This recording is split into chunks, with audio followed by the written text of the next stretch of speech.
Assalamualaikum warahmatullahi wabarakatuh. Saya Tita Amelia dari kelas 12 IPS 3. Di sini saya akan menjelaskan tentang persamaan derajat atau musawah untuk memenuhi tugas mata pelajaran akidah akhlak. Saya akan membagi pembahasan ini menjadi 3 poin.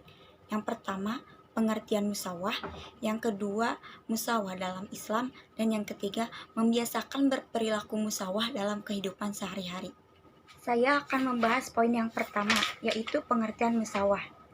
Kata musawah berasal dari kata dasar sawa, berarti meratakan atau menyamaratakan. Kata musawah secara bahasa berarti kesamaan atau ekualitas. Sedangkan secara istilah, musawah adalah sikap terpuji di mana memandang bahwa setiap manusia memiliki harkat dan martabat yang sama. Sikap musawah ini seringkali dipakai dalam bidang hukum guna menyamaratakan hukuman seseorang dengan orang lain. Akan tetapi, musawah sendiri dapat digunakan pada berbagai macam perilaku tertentu, semisal pendapat dari rakyat jelata yang perlu didengarkan selama pendapatnya logis dan berbobot. Khalifah Ali bin Abi Thalib pernah berkata, "Ungzur maqala wala tangzur maqala," yang artinya, pandanglah perkataannya, bukan orangnya. Poin yang kedua, musawah dalam Islam. Menurut Muhammad Ali Al-Hashimi, dalam Manhaj Al-Islam Al-Adalah wa Al-Musawah, ada beberapa hal berkaitan dengan prinsip musawah dalam ajaran Islam. Yang pertama, persamaan adalah buah dari keadilan dalam Islam. Yang kedua, setiap manusia sama derajatnya. Tidak ada pengistimewaan tertentu pada seseorang terhadap orang lain. Maksudnya adalah tanggung jawab yang sama. Yang ketiga, memelihara hak-hak non-muslim diantaranya adalah memahami perbedaan keyakinan dan ritual agama. Yang keempat, persamaan derajat antara laki-laki dan perempuan dalam kewajiban agama dan lainnya. Maksudnya adalah dalam hak dan kewajiban, Islam menjadikan keduanya sama, yaitu dalam kewajiban-kewajiban agama, hak pribadi, martabat manusia, hak-hak sipil dan kekayaan. Yang kelima, persamaan sosial di masyarakat. Maksudnya adalah dalam kehidupan masyarakat, setiap orang baik kaya maupun miskin, pejabat atau rakyat, ada pada hak dan kewajiban yang sama meskipun implementasinya berbeda karena faktor otoritas di dalamnya.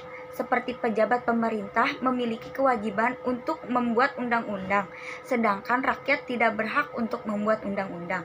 6. Persamaan manusia di depan hukum. Maksudnya adalah dalam hukum, siapapun akan menerima hukuman sesuai dengan perilakunya.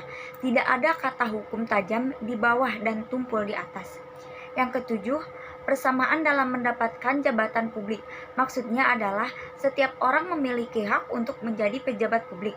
Contohnya ketika Rasulullah memberikan jabatan panglima, gubernur, dan jabatan-jabatan strategis lainnya pada banyak budak yang telah dimerdekakan seperti Zaid, Utsman bin Zaid, dan lainnya.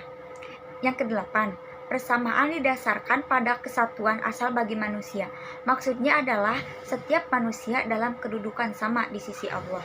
Poin yang terakhir atau poin yang ketiga, membiasakan berperilaku musawah dalam kehidupan sehari-hari. Setelah mengetahui sikap beberapa prinsip musawah dalam Islam, kita dituntut untuk bersikap musawah. Sebagai contoh sikap musawah dalam Islam, yang pertama, Islam datang dengan meningkatkan derajat wanita.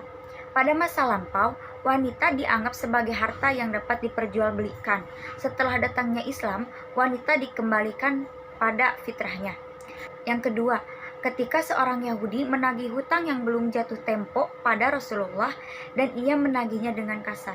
Ia berkata, "Sungguh kalian adalah orang-orang yang menunda-nunda hutang, wahai Bani Abdil Muthalib." Lantas ketika Rasulullah melihat para sahabatnya marah atas perkataan tersebut, Rasulullah bersabda, "Biarkan dia, karena orang yang mempunyai hak punya hak bicara." Yang ketiga, ketika Khalifah Umar mengirim surat kepada hakimnya Abu Musa al-Asy'ari yang berisi arahan tentang hukuman persamaan hak antara manusia di hadapan pengadilan, beliau berkata, "Samakan antara manusia di hadapanmu, di majelismu dan hukummu, sehingga orang lemah tidak putus asa dari keadilanmu dan orang mulia tidak mengharap kecuranganmu."